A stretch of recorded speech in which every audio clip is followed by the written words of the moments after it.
Hello and welcome back. This is my, I guess you can call it, summary Final Fantasy D&D 5e homebrew. Kind of wordy, but yeah, why not? Let's just call it that. So, quick disclaimers before we get into the thicket of everything here. I got two of them. Now, for the first disclaimer, this is not for children, and I'm talking about anybody younger than 18. None of that. Also, this is not for the faint of heart. So if certain topics make you squeamish, you might just want to go ahead and skip past this altogether. That is the first disclaimer. The second is, please note that this is a homebrew. I know next to nothing about Final Fantasy lore or anything like that. Same for D&D lore. But yeah, I don't know anything about that. Not going to pretend like I do. About the only lore that I know is the tactics games, That's only 3 of them. So with that being said, let's get right into it with a bit of a recap, shall we? Last time, a terrorist attack was perpetrated in Gog Tech Capital. There is a part of the city that sits beneath the waves, and it's deep down there, but unfortunately, it was done because the Egros military was there, having a top secret military meeting. Now, this attack led the underground portion of Gog Tech City to be quite literally razed, and it all ended up falling upon the heads of the player characters. And if you want a better explanation of that, please go to episode 1. And yeah, just go ahead and turn this off, go back to episode 1, and we'll let you know what happens. But the long and short of it is, they're given 3 days to prove their innocence, because the perpetrators were found to have had ties on Snowpea's ship, to Snowpea's ship, and to Farzad's ship. So now the 3 ex-pirates, Snowpea, Farzad, and Ogul Dorn, along with their respective crews from the 2 vessels, they're all going to be tried as terrorists and put to death. But let's get right on into it, and I will start with a summary within a summary. That's right, summaryception, dammit. Because what follows is just a litany of questions, most of which were correct, but some of which were wrong, and all of which led to nothing. Well, nothing conclusive anyway. The long and short of it is that our player characters here, the heroes over here, I guess you can call them that, they spent 2 days going up and down the respective vessels, and they found that the perpetrator was acting alone. Yeah. They found out that it was most likely a very, very tall woman, or a woman that was normal size but clad in some pretty heavy armor. Or, and this would be the wild one out of left field, some of them even thought that it was a man wearing women's military boots to further disguise himself. Either way, they brought up the camera feed, and wouldn't you know it, color me surprised, The cameras are of no help. They're basically a shit-flavored lollipop. Useless, son. Useless. Insert Dio here. But, yeah, you know. So they couldn't find anything else on the ships. It took them 2 days. They said, look, guys, time's running out. And Ogul and Farzad are going to go ashore into the marketplace of Gog Tech Capital and, you know, try to look for clues there. Maybe we exhausted all the clues that are on these 2 ships, but just in case, some of y'all stay here, you know, and search, and we'll divide and conquer. And keeping to the spirit of dividing and conquering, Ogul and Farzad split up. One goes one way, the other one goes the other.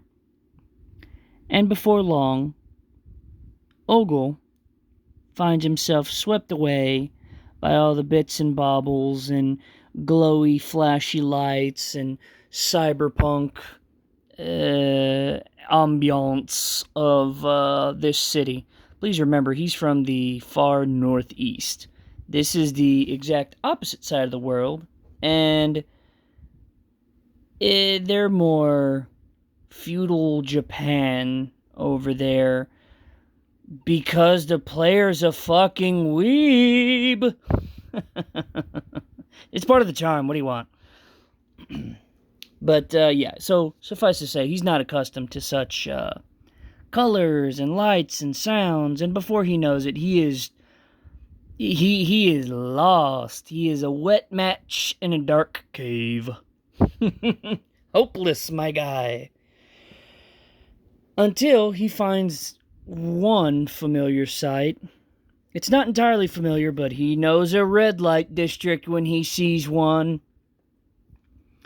Honestly, it's kind of similar, you know, wherever you go, you know. it can only differ so much, you know what I mean? So, he's a well-traveled fellow, let's just leave it at that. Perhaps he's a different kind of pirate. But the jokes aside, he's a well-traveled fellow, and he knows, you know, he knows that side of town whenever he sees it. So he says, okay, DM, hear me out. I'm gonna go on in there and search for clues. And we're like, yeah, we bet you fucking are, Sonny. He goes, no, look. I'll be passing through because the other end of this place, it doesn't look like I've been over there before. So let me take this shortcut and I'll go see where this leads. And we're like, sure you will. But with all the keks being had, you know, he goes on in there and he starts kind of searching around. And who does he find but Farzad, of all people? That was strange, and he tries to call to him, but there's a bit of a crowd in here. And the 2 men are too far to hear one another. And had it not been for their height, because Farzad's a Rogudan and Ogul is a Aura, whatever the fuck they are. Remember, I don't know the lore of this thing. And these races weren't there back in my day. Fuck off, I'm a boomer. But the point is, he decides, well, you know what, I'll at least try to wade through the crowd and keep my eyes on them. Eventually I'll catch up with them. These bastards have to thin out. There's only so much porn you can find before you get bored of it and have to go elsewhere, damn it. They can't be here this darn long. I'll just wait them out. Trying to keep Farzad in my sights. And he does. And it doesn't pay off. He does see where Farzad dips into, though. And it's some sort of sex slave shop. Red light district. Yeah. So it's some manner of slave trader thing for sexual purposes. I don't know what the hell. But yeah, so he says, "Oh, you dirty bastard. I thought you said you weren't into this type of thing." So he says, "You know what? I think I better stay out of sight and keep him in earshot." So he starts snooping around, and he snoops around long enough to discover that Farzad seems to be looking for a group of people. To what end? Unfortunately, Ogul could not find out, but Farzad is looking for a group of Mikote, men and women, of a very specific age group. Again, Ogul, dear me. Ogul, he missed the age group, so he says, I wonder about this guy, I don't think I like where this is going, Maybe that's why he wasn't into his secretary, maybe he's after little slave kids or something, sick fuck. So, he wants to listen in more, but then he, after a bit of banter goes by, Ogul isn't paying attention, and then whenever he is paying attention, Farzad is in the human shopkeep's Kool-Aid. I mean, like, he is in that ass like a suppository, my guy. They are having words and phrases, and ain't none of them nice. The shopkeep is some out of shape human. Think Carl from Aqua Teen Hunger Force. If you don't know who the hell that is, you're probably not old enough to be here. But yeah, he's basically arguing with Carl from Aqua Teen Hunger Force. The only difference is the dude's haircut. Now, Farzad has this son of a bitch up by the lapel, and I say that, and I mean it. He has him a few inches off the ground, and Ogul goes, "Oh, geez, we're already trying to get ourselves out of trouble because of terrorist allegations. We don't need this shit on top of everything, okay? This is going to bring even worse scrutiny. So let me just go pull this moron away so he doesn't get us into deeper crap." Ogul knows. Farzad should too. So he's going to go on, Ogul's going to go on in there and stop the guy, save him from himself. And, much to Ogul's disgust, he sees something else going on. A different fight. Well, of sorts. He sees that there is a adult female Viera who is being molested by a very handsy customer. Again, another Humie, not unlike Carl from Aqua Teen Hunger Force. I don't know why that dude was really in our thought processes in this episode. But yeah, you say scummy son of a bitch, and that's kind of who I think of. But, yeah, there it is there, He's given her a little bit of the bad touch with the side of grabby, and it's precisely not what she ordered, So she is chained to a younger Viera. This one's a male, and he's probably about like 9 to 12 years old, and the woman's probably about mid to late 20s. So, while she's getting felt up, the boy pipes up and is angry at the customer, and he tries to push him away from her, and he says, "Hey, get away from my sister!" Sounds like that, generally. So, the guy shifts his attention, and he starts beating the crap out of the poor fellow. And his sister freaks out, and she says, "Hey, wait a minute. It's okay. He ain't got nothing to do with this. Don't hurt him. Please don't hurt him." She's practically begging for his safety. She begs, "Just do whatever you want with me. It's okay. Just leave him out of it. Don't hurt him, So, Ogul's seen more than enough, and enough is just too fucking much. Lord, he is heated. Like the best steam buns of his people. I don't know where that came from, but yeah, anyway. So he goes over there to tear this guy a new one. And the two of them start exchanging blows, and and at the same time, for whatever reason, Ogul just so happens to turn around and he notices what was going on with Farzad's little scrape. And real quick, just having a bit of a sidebar here. The term non-lethal was thrown around from person to person, to character to character, to person, and at some point, one of us missed a catch, and that shit flew right out the window, just poof, into the ether. And I say that because Farzad gets to roughen up the store owner, excuse me.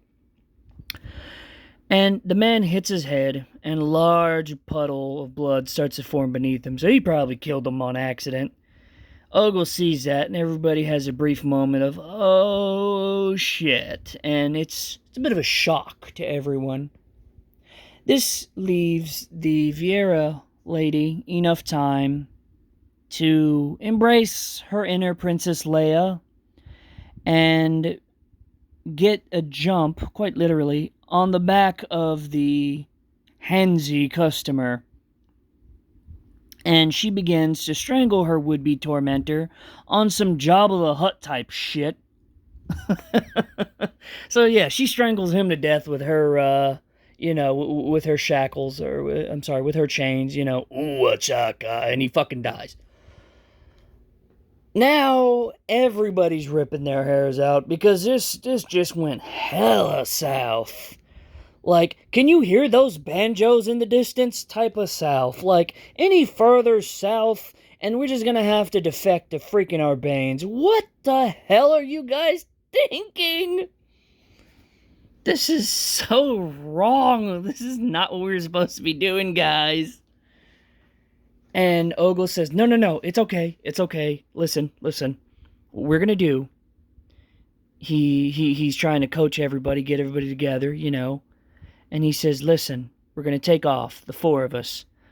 And he breaks the shackles on the Vieira siblings, who introduced themselves as Lataria, the older woman, and Lemmy, respectively. His name is Lemure, but everybody calls him Lemmy. So, Ogul goes and grabs a bunch of bills of sale, and he says, now look, Farzad, we'll take him back to your ship. And Farzad goes, oh, my ship. Yeah, that's fucking great. That's great. That's lemony scented, Ogul. Then what? Do tell, bud. Do tell. And then he says, all right, just hear me out, damn it. We sneak these two over to your ship, and then we just have somebody forge these documents, we got to get the hell out of here right now. And Lataria says, listen, wherever the hell we're gonna go, sure, fine, fuck it, whatever, we'll go with you, but look, you ain't separating us, okay? We lost all of our family because of this slave bullshit.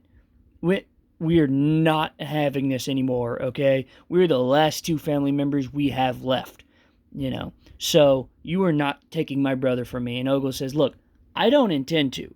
I'm trying to free the two of y'all. We got to get the hell out of here and get these papers forged. And, we got to get to my buddy's ship. And Farzad's like, dude, I am not your fucking friend, all right? Like, it's all over and done with but the crying here, all right? Let's just get out of here before you rope me into something else. So, the four attempt to leave, and they do. They make it out of the red light district, and it turns out that the red light district is connected to the general store area. That might be familiar to some people, but to leave this vague because I addressed it in part 1. This is the area where Ogul met Renfield, and some hijinks ensued, and it pissed off the general store owner, who now has it out for Ogul and Renfield. And, of course, he notices Ogul. So he starts trying to call the police, and they're on their way, but our friends make a very, very clever getaway. And the police just go about their business. They can't find anybody, so they just drop it. And that's that. Well, then the next people that the heroes run into, if you can call them that, the next group is Renfield and Snopey. They quite literally run into them. He said, whoa, what's going on? What's the hurry? And Farzad says, all right, look, we'll tell you later. Some shit went down. We're freeing some slaves. And Snopey's like, oh, not this shit again. And Farzad's like, look. I ain't asking you. Just heed me, okay? We're freeing these two, all right? We got to get them to safety. So they're going to my ship anyway. But we'll travel much safer without the boy. So what we're going to do, and Lataria's freaking out, and Ogul has to calm her down. For the sake of their safety, and ours by extension, take Lemmy to my ship, introduce him to Myrna, let those two get acquainted, and, take these bills of sale, have them forged for Lataria and Lemmy, or Lemure, whatever. And the three of us, that is Ogul, Lataria, and myself, Farzad says, we're going to go and hide in the forest. What you guys got to do is take these two ships and meet us at the other side of this island. So they said, all right, fine, we'll do that. And, I'll explain everything to you afterwards. So they had their little huddle, they broke, and then they took off running into their specific areas. Now, Renfield, Snopey, and Lemmy make it back to the ships just fine, no problem. It's Farzad, Lataria, and Ogul that run into the problems. They venture deep into the forest, because half this place is a forest. It's kind of like off the grid / small farming towns that are on one half the island, and then the other half is, of course, Gog Tech capital. Everything else, if it ain't forest, it's just caves and hills. So with that being said, this trio runs into the forest, and much to their dismay, they find a group of bandits.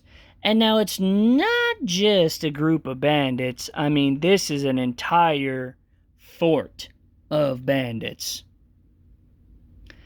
And they hold up, the three of them, and they're just like, you know what, we don't have time for this shit. So they choose violence. They choose violence. Lataria is a red mage, so she sets shit on fire. And up it goes. Just ablaze. Because, I mean, what's a D&D campaign, homebrew or otherwise, that doesn't have a few renegade fires breaking out here and there? We had one in episode 1. We're having one in episode 2. Will there be one in episode 3? I don't know. It's kind of a toss-up. I don't know. Sometime maybe good, sometime maybe shit.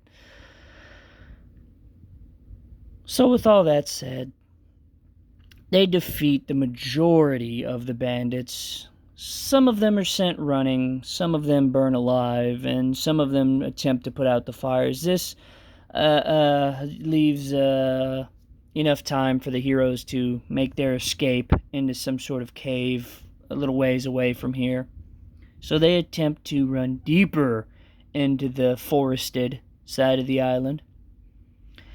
And then they come upon a locked door. It's it's as if somebody cut out a wall of the cave and rigged it so that it's attached to some sort of a puzzle. Now, they're in need of a long rest. They're in good need of a long rest. They could keep going, but they really need a rest. So they decide, let's just keep going, because worst case scenario, we get schwacked by the people that we just fought, Maybe they regroup, follow us back here, and here we are with our pants down. So, yeah, let's not do that. Let's try to get through this puzzle, see where this takes us, try to close it behind us, and then we'll long rest. And they do it, and somehow Lataria answers a question wrong. Well, the puzzle. She makes a mistake, and it costs her casting hand. She singes off her hand with acid. How you'd lose an entire hand to something like that, I don't know. And everybody's like, oh, what the fuck? And Lataria's like, don't ask me how I did it. I just did it. It was hard. Help! So they go to doctor her up. And they get the door open. And they said, you know what? Leaving now, doctoring later. Let's go. Let's move it, people. So they go into the cave. The door closes and locks behind them. So there goes that pathway. They needn't close it. It did it all on its own. And then they said, okay, well, that's cool. I guess now we can take a moment to lick our wounds, whatever. They try for another long rest and find out the hard way that they're in a elaborate cave system that is populated by hostile kobolds, of which there are varying tribes, but it doesn't matter because they're all hostile. So they are jumped in their sleep, not by bandits, but by kobolds. Really, what's the difference other than a few feet, like height-wise? So they narrowly make it out of that, and then they say, you know what, we gotta find a better place. Let's try to navigate this booby-trapped cave a little bit. They try it. They're on death's door now. And they say, okay, look, there's a branching path over here. Looks like a really big empty chamber. Maybe it's like a resting spot or like a supply area that the kobolds have set aside. So we'll go in there and we'll take a long rest and we'll try it again. They try it. Now, by this time, they manage to acquire some sort of restorative scrolls and things like that so that Lataria can actually get her hand back. She knows how to use them, so she does her thing. And she gets healed up. Her and Farzad take a long rest while Ogul is watching out. And they swap and over and over again until 8 hours are up. They're all good to go. But hours later, when they wake up, they find that something else finds them. And by find, I mean it just looked up, because apparently they camped on top of it. And it's a big cave fissure. You want to know why there wasn't anything in this chamber? It's because there's a fucking cave fissure in this chamber. Think really big white spider crab scorpion. It's basically what this is. And it's the size of a truck. A little bit bigger than that. This one, honestly, is considerably bigger than that because, surprise, motherfucker. And, yeah, they take to fighting it. And they eventually kill it. It damn near killed them. And they got out through the skin of their teeth. But, yeah, they managed to destroy the creature. They took its alcoholic blood. And they took a whole bunch of loot that it had inside of it. Well, inside of it and underneath it. Whenever it perches above, much like a dragon does. On like a tiny hoard, something like that. So they kill this thing off, and they get a whole bunch of chitinous pieces and blood and very fancy meat, which is like really, really good lobster meat and stuff like that. Really good loot. They even find a very, very posh looking sword. This is very fancy. So, Ogul's like swishing the sword around, going, "Ooh la la, Mr. Crab Man. Anybody want this sword? Because I sure as hell do." And Farzad's like, "Bro, I don't need no dainty ass sword. I got me spears. Don't worry about it. You go ahead." Lataria says, "Nah, I'm more of a rapier, dart type of gal, so you go ahead. I'm flinging magic. I got my rapier. I'm okay." So Ogul happily takes it and says, "Okay, look, I'm the least damaged, so I think I could stay up for a few more hours. I ain't that tired. Slapped me around, but I've had worse. So Mr. Tough Guy's gonna take watch again. First watch." So the duo go to sleep, and Ogul remains on his own, cradling his new sword. Now, again, it's not just Lataria that's having bad rolls. It's everybody. It started with the whole slave district, red light district thing. Kind of took a break here and there, and then it really picked back up in the whole Kobold Cave system area. I say this because something calls to Ogul. It knows his name. That's very strange. Especially whenever you remember they got locked in here. So, yeah, there's that. Also, he looks around and he sees that Lataria is just out like a light. And Farzad is sleeping so damn heavy he can hear him sawing logs. He's sure even the kobolds can hear this big son of a bitch snoring, with the way it's echoing and whatnot. So he says, "Okay, well, it ain't them. We sure as shit weren't followed, so, like, what's good? What's real good?" And he starts looking around, and then he hears the voice again, coming from the sword. And with a couple of failed wisdom and con checks, I think it was wisdom checks. Saves, pardon me, saves, damn it, saves. He failed a roll. He failed quite a bit of rolls. The sword threatens to eat Ogul. And Ogul's like, "Oh man, I must be tired.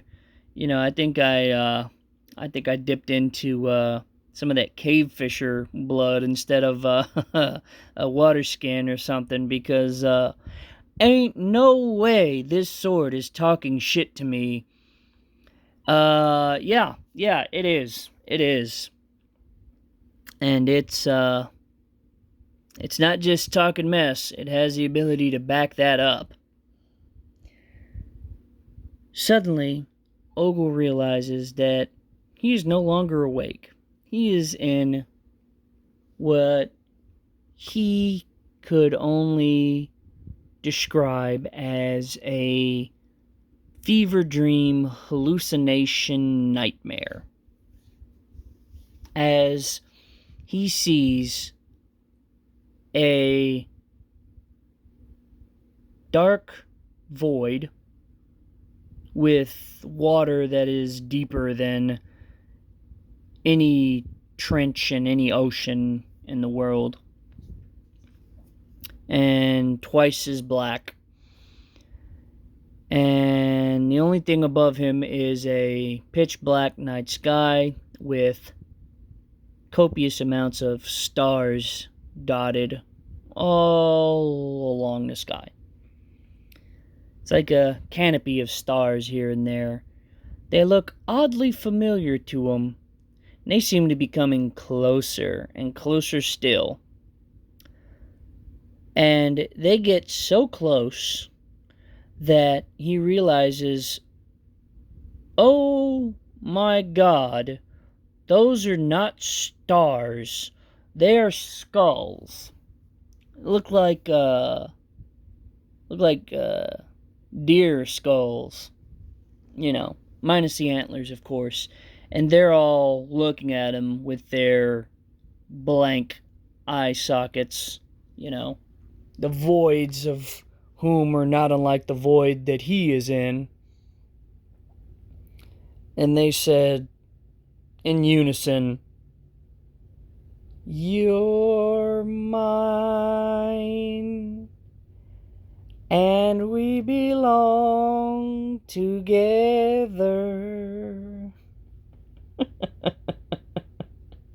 You're mine."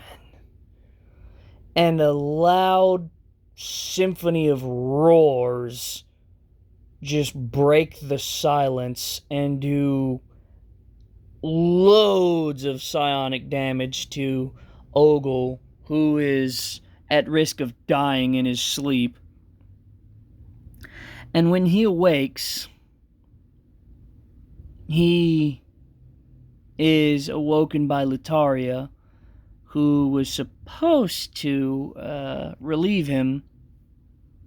She's got the second watch, and that leaves Farzad with the third. But it's Litaria's turn now, and she went to go look for Ogul, and he ventured a good ways out of this place, closer towards where they branched off from the Kobold area.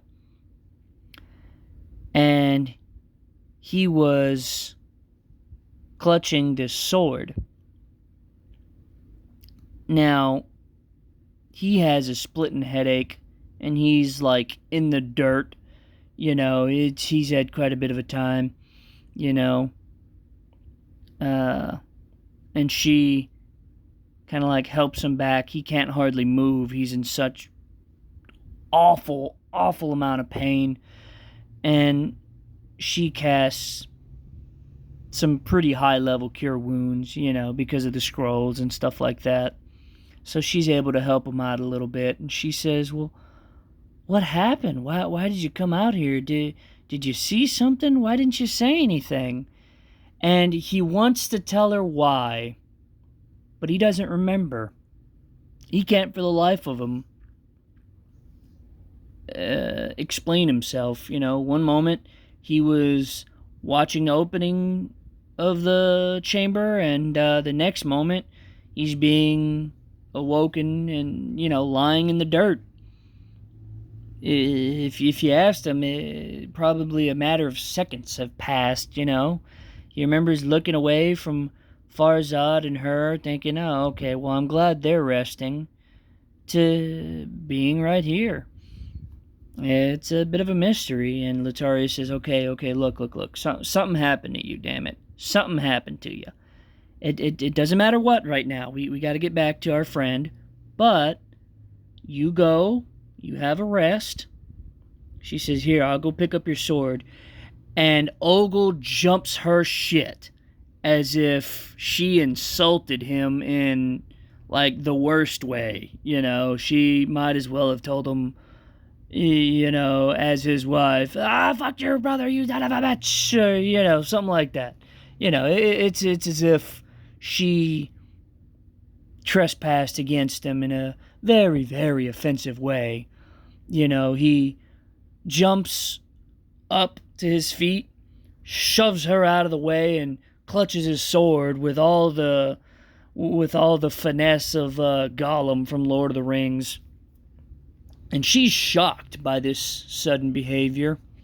For what little she knows of him, he doesn't typically act like this, but hey, look, he's still trying to save her, so if things get worse from here, she's going to do something about it. But for now, she's just going to kind of remember this moment, put a pin in it, and let it the fuck go for the time being. Because there's more pressing matters. So Ogul goes over to Farzad, where he is, so he can get some rest. And he tries it, and he can still get no rest because he keeps failing the saves. Unlucky, I tell you, unlucky. And the dream happens again. The void, the stars, the skulls, the singing. This time, a tall, gangly looking shadow creature appears from what is essentially the hardwood, watery floor. It's really weird. Think the Heartless, the way the base Heartless enemies move around, how they sink into the floor and skitter around so Sora can't hit them. That. Kind of did that for a little bit, but then he starts to grow tall and take shape, kind of like Aku. And he has some sort of a face, but it can't quite be discerned. It hurts Ogul too much to look into the face of this thing. And the singing is getting more and more desperate, like a starving predator creature that hasn't eaten in its entire existence, and it's made it to being middle-aged, and it's just dying for a piece or two, or the whole thing, of Ogul. And it leaps at him with all the jitters and skitters of Silent Hill, Jacob's Ladder type of skittery jump. And it shrieks, and it sounds like this shriek echoes through time and space, and it even rattles the horns on Ogul's head, and he can feel his teeth rattling together as this loud deer sound is just echoing in this void from all the skulls, from everywhere and nowhere at the same time, all at once. And then there's nothing. And he wakes up, and he feels like he's had the worst hangover. Had Lataria not healed him, he'd have died in his sleep.